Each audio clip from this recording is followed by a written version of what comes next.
On a rain-soaked Paris boulevard, neon lights shimmered across puddles like broken dreams. A little girl sat huddled near a bus stop, metal braces glinting on her trembling legs, tears streaming down her face. People rushed past, umbrellas tilted away, eyes averted. I'd just left a board meeting, exhausted, numb, but something made me stop. I'm Adrien, 42, a millionaire, yes, but also a single dad who'd forgotten what home felt like. I took off my coat, knelt down, covered her small, shaking shoulders. My voice cracked, "Come with me." I didn't know that moment would crack open 3 broken hearts and teach us all what family really means. My name is Adrien Laurent, 42 years old, CEO of a tech consulting firm. On paper, I had everything. A mansion in the Paris suburbs, luxury cars, influential friends. But look closer and you'd see the truth. Graying hair, I never bothered to dye. A small scar on my left hand from the night I punched a wall after my wife's funeral. Eyes that hadn't truly smiled in 3 years. I was a single dad to Gabriel, my 12-year-old son. Gabriel was brilliant, quiet, obsessed with playing Chopin on our grand piano. He was my anchor, my only reason to keep going. Our mansion was like a museum. Marble floors, crystal chandeliers, floor-to-ceiling windows overlooking manicured gardens, but it was cold, so cold. The only warmth came when Gabriel played piano, when music filled the empty rooms. My wife Elise died in a car crash 3 years ago. Since then, I'd buried myself in work, attended endless meetings, signed contracts, made millions, anything to avoid feeling. Gabriel grew up too fast, learning to cook his own breakfast, walking himself to school. I was there physically, but emotionally, I was a ghost. That rainy Thursday night, I left the office at 11 p.m. My driver had the night off, so I walked, letting the rain soak through my suit. I didn't care anymore. That's when I saw her. A little girl, maybe 9 years old, sitting on the wet pavement near the Châtelet bus stop. Her legs were thin, wrapped in metal braces that caught the streetlight. She was sobbing, arms wrapped around herself, soaked to the bone. People walked past, some glancing, most pretending not to see. I stopped. Something in her eyes, that look of absolute abandonment, it mirrored something in me. I approached slowly, crouched down. "Hey," I said softly, "what's your name?" She flinched, then whispered, "Amélie." "Where are your parents, Amélie?" Her lip trembled. "I don't have any.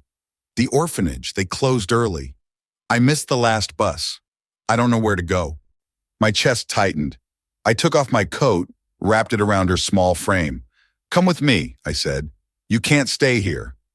She looked terrified, but also desperate. She nodded.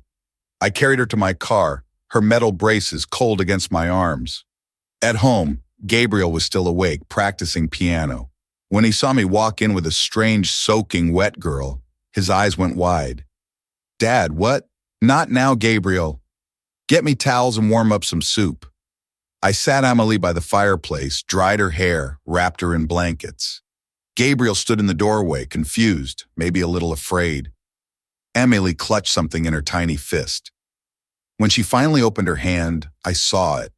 A crumpled receipt from a bakery, baguette, EUR 150, rain-smeared but still readable. She'd been carrying it like a treasure. "I was saving money," she whispered, "to buy my own bread someday." That receipt, that tiny piece of paper, it broke something in me. This wasn't just charity. This was a mirror, a reminder that we're all just one moment away from being left out in the rain. The soggy bakery receipt, baguette, EUR 150, now placed carefully on our kitchen counter, a symbol of survival, of hope against impossible odds. The next morning, sunlight poured through the tall windows. Amélie woke up on our guest room bed, confused, scared. She limped into the dining room, her metal braces clicking softly on the marble floor. Gabriel and I were already there, breakfast laid out, croissants, jam, orange juice. She stood frozen in the doorway, eyes darting. I should leave now," she stammered. "Thank you for letting me stay. I don't want to be trouble." I pulled out a chair. "Sit, eat first. You're safe here." She hesitated, then sat, hands trembling as she reached for a croissant. Gabriel stared at her, then at me, clearly uncomfortable. "Dad," he said in a low voice, "we can't just keep a random kid." I met his eyes. "I know, but we can't send her back to the streets either, not yet." Amélie ate silently, tears sliding down her cheeks. After breakfast, I made calls. The orphanage she mentioned, Saint-Michel, confirmed she'd been staying there temporarily, but they were overcrowded, understaffed. "She's difficult," the director said coldly. "The other children, they tease her because of the braces. She runs away often." I felt anger rise in my chest. "So you just let her wander the streets?" "Monsieur Laurent, we do our best with limited resources." I hung up. That afternoon, Amélie wandered into the music room. Gabriel was practicing Chopin's Nocturne in E-flat major. She stood in the doorway, mesmerized. Can I try?" she asked softly. Gabriel frowned. "Do you even know how to play?" She shook her head. "No, but I always wanted to." He sighed, moved over on the bench. She sat down, her small fingers hovering over the keys. She pressed one note, then another, clumsy, off-key, but she smiled, the first real smile I'd seen. Gabriel's face softened. "Here," he said quietly, "like this." He guided her hands, showing her a simple melody. And for the first time in 3 years, I heard my son laugh, not a polite laugh, but a real unguarded one. Over the next few days, something shifted. We started eating dinner together, all three of us. Amélie asked questions. "Why is the house so big? Don't you get lonely?" I paused. "Yes, we do." Gabriel chimed in. "Dad works all the time, so it's just me and the piano." Amélie nodded. "I get it. At the orphanage, I was alone too, even when there were 50 kids around." One evening after Gabriel went to bed, Amélie stayed up with me. We sat by the fireplace, the rain tapping against the windows. "Why do you have those braces?" I asked gently. She looked down. "My bones, they didn't grow right. Doctor said I'd never walk without them. Kids at school used to call me Robot Girl." My throat tightened. "And how did that make you feel?" "Like I was broken, like I didn't belong anywhere."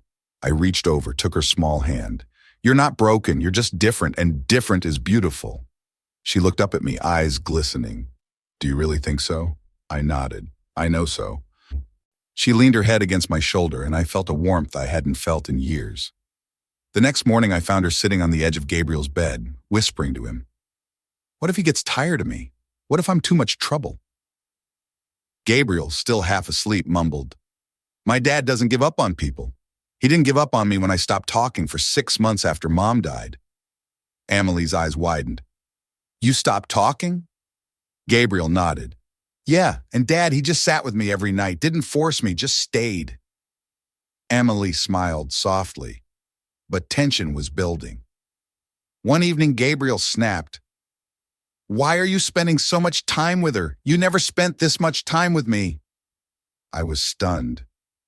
"Gabriel, that's not true." "It is. You're always working, always busy. Now suddenly you have time for her, but not me?" He stormed off to his room. Amélie looked crushed. "I should leave. I'm causing problems." I shook my head. "No, this is something Gabriel and I need to work through." I went to his room, knocked gently. "Go away." "Gabriel, I'm coming in." I sat on his bed. He turned away, arms crossed. "You're right," I said quietly. "I haven't been there for you. I've been hiding, but Amélie, she reminded me what it's like to care again, and I don't want to choose between you. I want to learn to love you both better." He turned, tears in his eyes. "I miss Mom, and I miss you too, Dad. You're here, but you're not really here." I pulled him into my arms. "I know, son, I'm sorry. I'm so sorry." We sat there crying together, something we hadn't done since the funeral. The next morning, Gabriel gave Amélie a bracelet he'd made from colorful yarn. "Here," he said awkwardly, "for you, so you know you're not alone anymore." Amélie's eyes filled with tears. "Really?" Gabriel nodded. "Really." She hugged him and he hugged back. A crumpled, rain-damaged bus ticket, Paris Metro, EUR 190, hidden in Amélie's pocket, a reminder of her fear of being abandoned again. Word got out. A neighbor must have talked, or maybe a journalist saw Amélie through the window. Within days, paparazzi swarmed the gates of our mansion. Headline screamed, "Millionaire CEO harbors orphan girl, charity stunt or genuine?" My phone exploded with calls from board members, investors, my PR team. One morning, a sleek black car pulled up. Two officials from the Saint Michel orphanage stepped out, along with a city social worker named Madame Rousseau, stern-faced, clipboard in hand. I met them at the door. "Monsieur Laurent," Madame Rousseau began coldly, "we're here to retrieve Amélie Moreau. You have no legal right to keep her." I crossed my arms. "She's not a piece of property to be retrieved. She's a child who was abandoned on the street." "She was not abandoned. She ran away again. Because you failed her." The orphanage director, a gaunt man named Monsieur Dupont, stepped forward. "Monsieur Laurent, with all due respect, you're not equipped to handle a child with special needs. She requires constant medical attention, therapy. She's a burden." I felt rage boil up. "She's a burden? Or you just don't want to deal with her?" Madame Rousseau interjected. "This is not a negotiation. We're taking her today." Amélie appeared at the top of the stairs, pale, terrified. "Please," she whispered. "Please don't make me go back." Gabriel ran to her side, grabbed her hand. "She's not going anywhere," he said, voice shaking but firm. The officials exchanged glances. "Monsieur Laurent," Madame Rousseau said icily, "if you resist, we will involve the police." I stepped forward, blocking the entrance. "Then involve them, because I'm not letting you take her." A standoff. Then my phone buzzed. It was Clara, my cousin, and the company's CFO. "Adrien, what the hell are you doing? The board is furious. Investors are threatening to pull out. You're risking everything." I hung up, but she was right. That afternoon, an emergency board meeting was called. I sat at the head of the table, 15 faces staring at me, most disapproving. Clara stood up. "Adrien, you're jeopardizing a billion-euro company because of a disabled orphan you found on the street. This is insane." Another board member chimed in. "The media is having a field day. Our stock price dropped 4% today." I looked around the room. "So what do you want me to do? Throw her back on the street?" "No," Clara said coldly. "Return her to the proper authorities. Make a generous donation to the orphanage. Do a PR campaign. But you cannot keep her." I stood up. "Why not?" "Because you're not her father. You have no legal claim, and frankly, this whole thing looks like a midlife crisis or a publicity stunt." The word stung, but I knew the truth. "I'm not doing this for publicity," I said quietly. "I'm doing it because for the first time in 3 years, I feel something other than emptiness." Silence. My wife died. I shut down. I stopped being a father to Gabriel. I stopped being human. And then I saw that little girl in the rain and something broke open inside me. She doesn't need me. I need her. Clara's face softened slightly, but she shook her head. "Adrien, I understand, but you can't save everyone." "I'm not trying to save everyone, just her." Another board member spoke up. "If you continue this, we'll have no choice but to call a vote to remove you as CEO." I looked at each of them. Then I said something I never thought I'd say. "Then do it." The room erupted. "You can't be serious." "Adrien, think about what you're throwing away." I raised my hand. "I've thought about it, and I'm done choosing money over people. I'm done choosing success over love, so if you want me out, vote me out. But I'm keeping that little girl." Clara stood, tears in her eyes.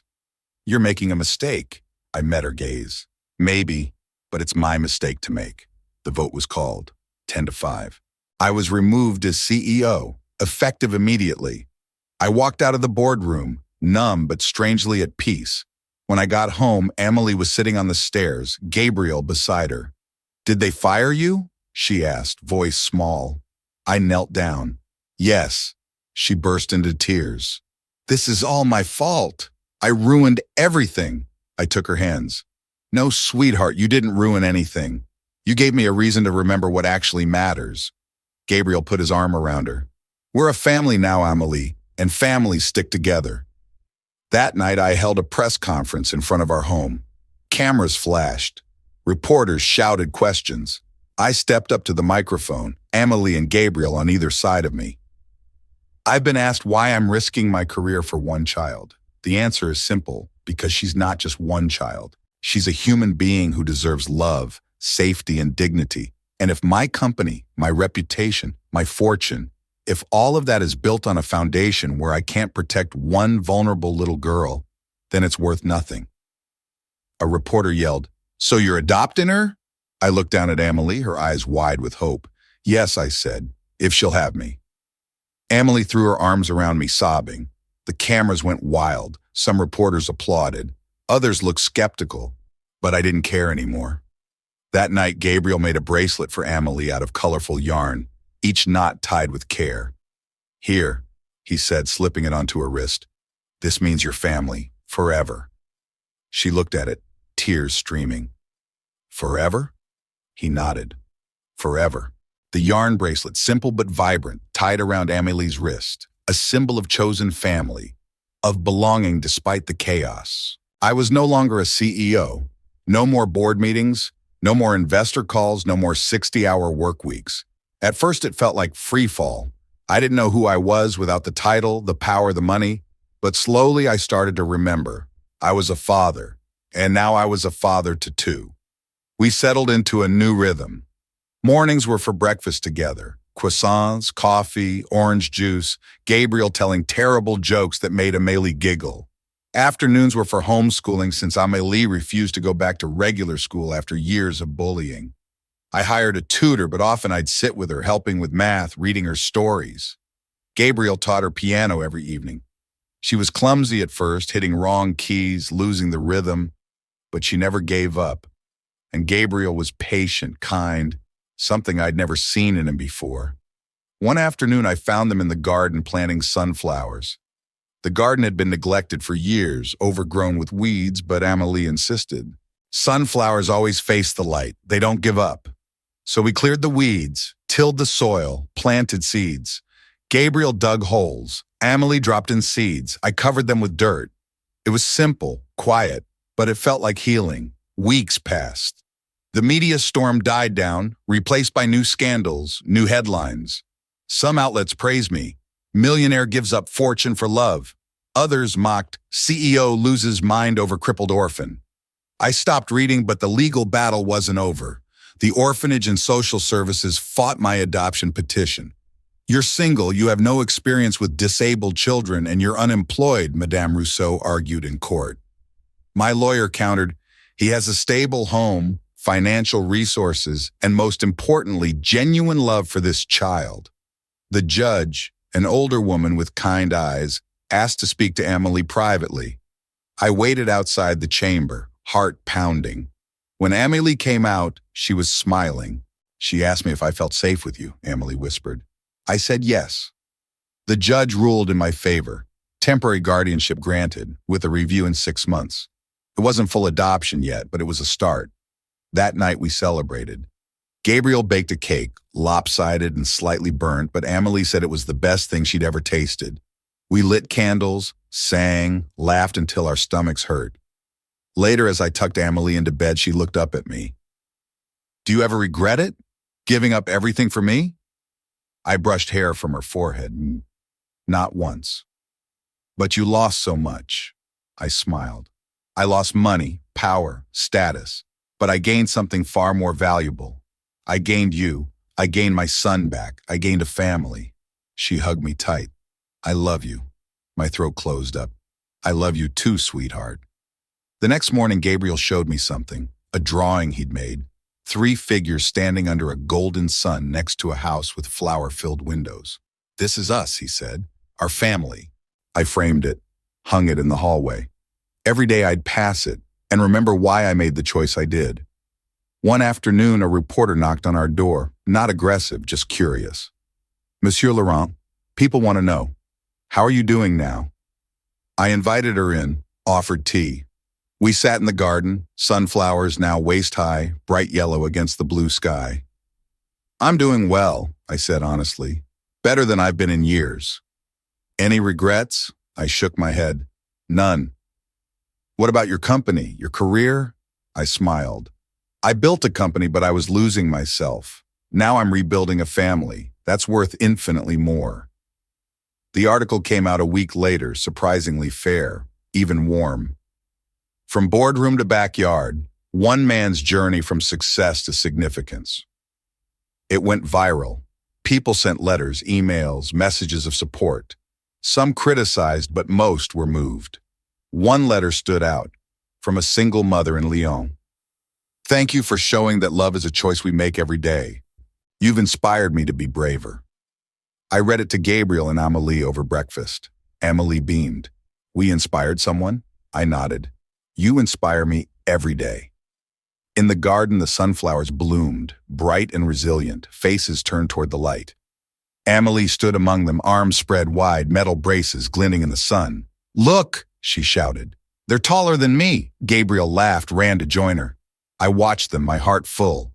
The metal braces, once hidden in shame, now visible and unapologetic, propped carefully beside Amélie's bed each night, a symbol not of weakness but of strength. 6 months later, the final adoption hearing arrived. I dressed in my best suit. Gabriel wore a tie. Amélie wore a yellow dress the color of sunflowers. We walked into the courtroom together, hand in hand. The judge reviewed the case, social worker reports, psychological evaluations, home visits.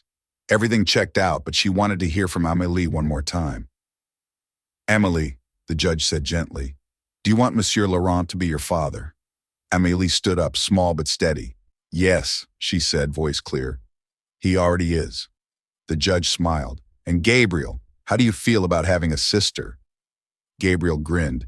"She's annoying sometimes, but I wouldn't trade her for anything." Amélie elbowed him playfully. The judge banged her gavel. "Adoption granted. Amélie Moreau is now Amélie Laurent."